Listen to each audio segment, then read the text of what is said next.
एक जंगल में एक बगीरा नाम का एक शेर रहा करता था। उसके अंदर बहुत सारी ताकतवर शक्तियां थी, जिनसे वो अपने जंगल की रक्षा किया करता था। बगीरा अपने बेटे और अपने दोस्त बाघ के साथ हंसी खुशी रहा करता था। शाम के समय शेर बगीरा अपने बेटे को बाघ के साथ टहलने के लिए भेज दिया करता था। वो सभी खुशी से अपना जीवन बिता रहे थे। वहीं पास के जंगल में कुछ चीता रहा करते थे। उनका एक सरदार भी था, जिसका नाम मंगल डाकू था। वो चीता बहुत ही खतरनाक और बेरहम थे। एक बार उनका सरदार मंगल डाकू उनसे बोलता है, सुनो मेरे जवान साथियों, कई दिनों से हमने डाका नहीं डाला है। चलो आज पास के जंगल में जाकर डाका डालते हैं। तब वो ऐसा बोलकर बगीरा के जंगल में डाका डाल देते हैं और पास में खड़े कुछ जानवरों का शिकार कर लेते हैं। उनमें से बचकर एक भालू भागता हुआ शेर महाराज के पास जाता है और कहता है, महाराज महाराज, हमारे जंगल में कई सारे खतरनाक चीता घुस आए हैं और उन्होंने जंगल के कई सारे जानवरों को भी मार डाला है महाराज।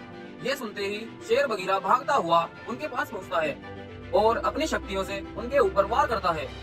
तो उनमें से कुछ चीता घायल होकर वहीं मर जाते हैं।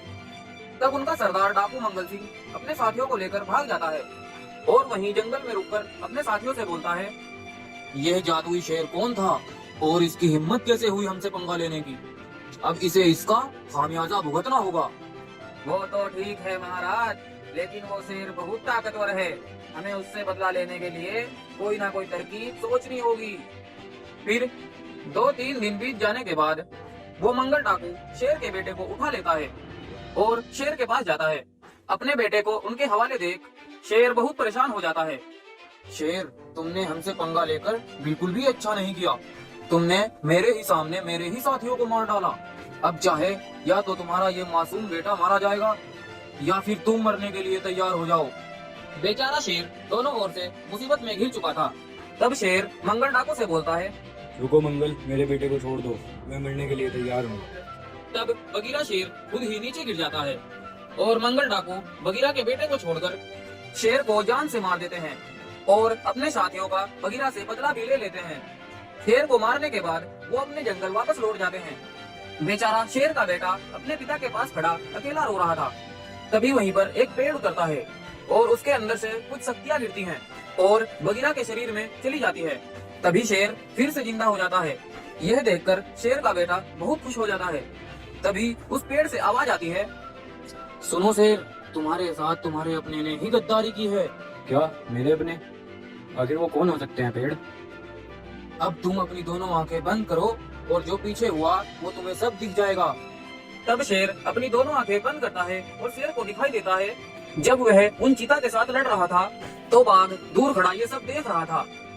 अरे अगर आज ये चीता इसे मार देगा तो मेरा तो काम आसान हो जाएगा और फिर शेर के बाद मैं ही इस जंगल का राजा बनूंगा। तो कुछ देर बाद बाघ उनका पीछा करते हुए उनके पास जाता है और उनसे कहता है, सुनो भाइयों, मैंने तुम्हारे साथ जो भी हुआ वो सब देखा। मैं तुम्हारी इसमें मदद कर सकता हूँ। लेकिन तुम हमारी मदद क्यों करना चाहते हो? क्योंकि अगर तुमने शेर को मार डाला तो मैं इस जंगल का राजा बन जाऊंगा और तुम अपना बदला भी तो ले लोगे। लेकिन हम उसे कैसे मार सकते हैं? वो तो बहुत शक्तिशाली है। बगीरा शेर की एक कमजोरी है, वो है उसका बेटा। शाम होने पर शेर अपने बेटे को मेरे साथ टहलने भेजता है। कल मैं शेर के बेटे को तुम्हारे हवाले कर दूंगा। तुम उसे नदी के पास से उठा लेना, मैं उसे वहीं छोड़कर चला जाऊंगा। तुम उसे उठाकर शेर के पास ले जाना, फिर बाकी तुम्हें पता ही है तुम्हें उसका क्या करना है। ये तो बहुत ही अच्छा आइडिया है, हम ऐसा ही करेंगे बाघ। शेर ये सब देखकर अपनी आंखें खोलता है तो उसे बहुत शर्मिंदगी महसूस होती है। मैं ये कभी सोच भी नहीं सकता था कि मेरा सबसे अच्छा और करीबी दोस्त मेरा ही दुश्मन निकलेगा, लेकिन अब तो उसे उसकी सजा मिल कर रहेगी।